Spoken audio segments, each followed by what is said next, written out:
आलमपुर गांव में मोहन नाम का एक गरीब व्यक्ति अपनी पत्नी कमला के साथ रहता था। मोहन अपने गांव का सबसे गरीब व्यक्ति था। मोहन किसी के घर थोड़ी बहुत मजदूरी करके थोड़े पैसे ही कमा पाता था। मजदूरी करके जितने भी पैसे मिलते उससे ही उन दोनों का जीवन कट रहा था। मोहन के पास रहने के लिए एक अच्छा घर भी नहीं था। उसका घर बहुत ही पुरानी मिट्टी का बना हुआ था। मोहन और कमला दोनों उस मिट्टी के बने हुए घर में ही रहते थे। मोहन के पास इतने भी पैसे नहीं रहते थे जिसे वो अपने घर की मरम्मत करवा सके, इसलिए मोहन कभी कभी खुद ही घर की मरम्मत किया करता था और खाने के लिए 2 वक्त की रोटी भी मुश्किल से जुटा पाता था।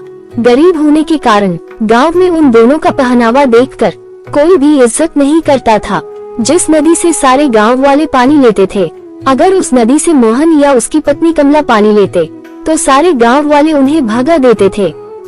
अरे कलमुही, तू फिर आ गई पानी लेने के लिए। गलती से भी अपने मटके में पानी भरने की कोशिश मत करना। रुक, पहले हमें अपना मटका भरने दे, फिर हमारे जाने के बाद तू अपना मटका भरना, समझी तू? कमला सारी बातें चुपचाप सुनती है और किसी से कुछ नहीं कहती। सारी औरतों के जाने के बाद कमला उदास मन से अपने मटके में पानी भरती है और घर जाकर अपने पति मोहन से कहती है, हमारी क्या गलती है मोहन, जो सारे गांव वाले हमारे साथ ऐसा बुरा सलूक करते हैं? क्या गरीब होना गुनाह है? हमने तो कभी किसी का बुरा नहीं किया। अरे कमला, तुम चिंता क्यों करती हो? मैं हूँ ना, देखना एक दिन ये सारे गांव वाले हमसे मिलने के लिए तरसेंगे। मैं मजदूरी करके भी इतने पैसे नहीं कमा पाता जितने ये कमा लेते हैं, लेकिन तुम देखना एक ना एक दिन जरूर सब लोग हमारे इज्जत करेंगे। मोहन मेहनती होने के साथ साथ दिल का भी बहुत अच्छा था। वो कभी किसी के साथ बेईमानी नहीं करता था, यही उसकी सबसे बड़ी खूबी थी। बारिश का मौसम होने के कारण एक रात आंधी के साथ साथ जोरों की बारिश भी होने लगी। मोहन का घर कच्चा होने के कारण मोहन को डर लगने लगा कि तूफान के साथ घर की छत न उड़ जाए। कमला, बाहर तूफान के साथ साथ बहुत जोरों की बारिश हो रही है। मुझे लगता है हमारे घर की छत ज्यादा देर तक नहीं टिक पाएगी। जी, मैं कह रही थी कि हमारे पास जो भी कीमती सामान है उसको कपड़े में बांधकर आपके बड़े भाई के यहाँ दे आते हैं। हाँ, तुम सही कह रही हो। चलो जल्दी जल्दी अपनी जरूरत की सामान को बांध लेते हैं, फिर भैया के यहाँ चलेंगे।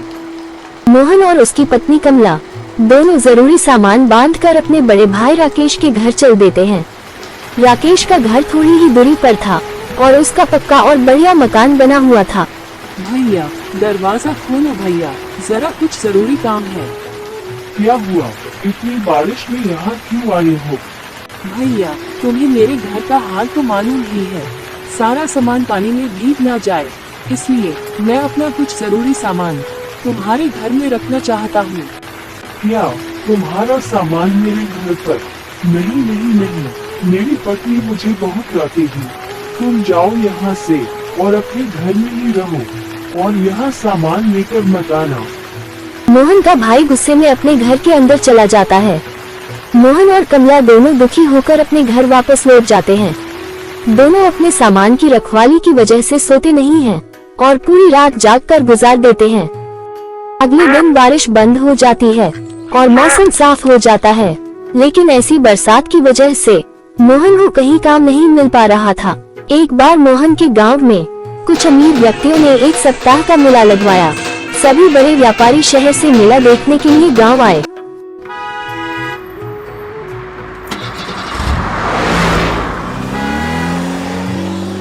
एक व्यापारी अपनी गाड़ी से गांव आ जाता है, तभी जोर जोर से बारिश होने लग जाती है। रास्ता गिला होने के कारण उस व्यापारी की गाड़ी कीचड़ में फंस जाती है। व्यापारी ने गाड़ी को निकालने की बहुत कोशिश की, लेकिन बहुत कोशिश करने के बाद भी उसकी गाड़ी कीचड़ से नहीं निकल रही थी। साथ ही साथ बारिश भी बहुत तेज हो रही थी। अरे तेरी की, अभी ही इस गाड़ी को फंसना था, ऊपर से इतनी जोरों की बारिश हो रही है। तभी वहाँ से कुछ गांव वाले गुजर रहे थे। व्यापारी ने उन गांव वालों से मदद मांगी। अरे भाइयों, सुनो, मेरी गाड़ी कीचड़ में फंस गई है। क्या आप लोग मेरी गाड़ी को निकालने में मदद करोगे प्लीज? क्या? नहीं, बारिश बहुत तेज हो रही है, इतनी बारिश में हम क्या मदद करेंगे भाई? नहीं नहीं नहीं, हमसे तो नहीं होगा, तुम किसी और को देख लो, हम लोग तो चलते हैं। ऐसा कहकर वो दोनों वहाँ से चले जाते हैं। लगातार बारिश हो रही थी और व्यापारी भी लगातार आवाज लगाकर लोगों को मदद के लिए बुला रहा था। भाइयों मेरी मदद करो, मेरी मदद करो। अरे भाइयों कोई है क्या मेरे आसपास? मेरी गाड़ी कीचड़ में फंस गई है, इसे निकालने में मेरी मदद करो। भाइयों मेरी मदद करो। लेकिन सभी गांव वाले उसकी मदद करने से इनकार कर रहे थे। तभी वहां पर मोहन काम की तलाश में सभी जगह से निराश होकर उसी रास्ते से घर लौट रहा था। तभी उसने जाते हुए देखा कि एक व्यापारी की गाड़ी कीचड़ में फंसी हुई है और व्यापारी लोगों को मदद के लिए आवाज लगा रहा है। उसे देखकर मोहन गाड़ी के पास आया।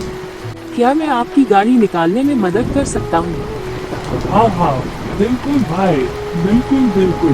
मैं तो इतनी देर से लोगों को मदद के लिए आवाज दे रहा हूँ, कोई मदद करने के लिए तैयार ही नहीं है। ऊपर से ये भारी बारिश ने दिमाग खराब कर रखा है।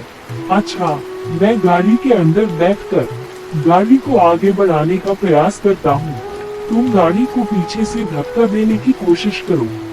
साहब, इसके पहिए कीचड़ में अंदर तक धंस गए हैं, मैं पीछे से धक्का देता हूँ, आप गाड़ी को निकालने की कोशिश करें।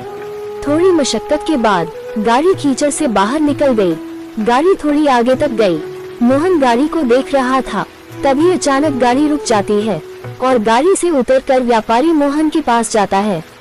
हेलो भाई, तुम कौन हो?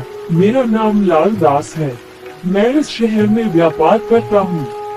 मोहन उस व्यापारी को देखकर घबरा जाता है और घबराते हुए कहता है, जी वो, मेरा नाम मोहन है, मैं कई सालों से इसी गांव में रह रहा हूँ।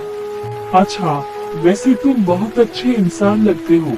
पिछले 1 घंटे से मैं यही फंसा हुआ था, किसी ने मेरी मदद नहीं की, सिर्फ तुमने मेरी मदद की, तब जाकर मेरी ये गाड़ी इस कीचड़ से निकल पाई है। मैं यहाँ मेला देखने आया हूँ। जी कोई बात नहीं, दूसरों की मदद करना तो हमारा फर्ज है। अच्छा साहब, अब मैं चलता हूँ, मुझे घर जाने में देर हो रही है। रुको मोहन, मुझे अपने घर नहीं लेकर जाओगे क्या? नहीं साहब, मुझ जैसे गरीब के घर जाकर आप क्या करोगे? मेरा घर पुरानी मिट्टी का टूटा फूटा बना हुआ है, आप मेला देखने जाए, मैं घर जाता हूँ। अब तो मैं तुम्हारे साथ तुम्हारे घर एक बार चलकर ही रहूंगा। जी, अब आप इतना ही कह रहे हैं, तो ठीक है चलिए। व्यापारी मोहन को अपनी कार में बैठा लेता है। मोहन पीछे बैठकर व्यापारी को अपने घर का रास्ता बताता है। कुछ देर बाद दोनों घर पहुंच जाते हैं।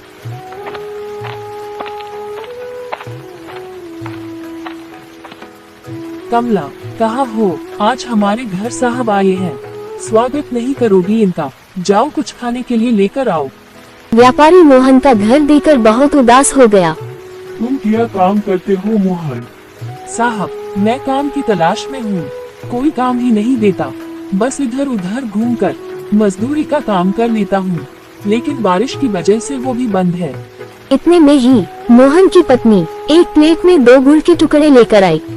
साहब, हमारे घर में यही बचा है, कृपया आप इसे ही खा लें। जी जी जरूर बहन। मोहन तुम्हें काम नहीं मिल रहा है ना? अगर तुम चाहो तो मैं तुम्हें काम दे सकता हूँ।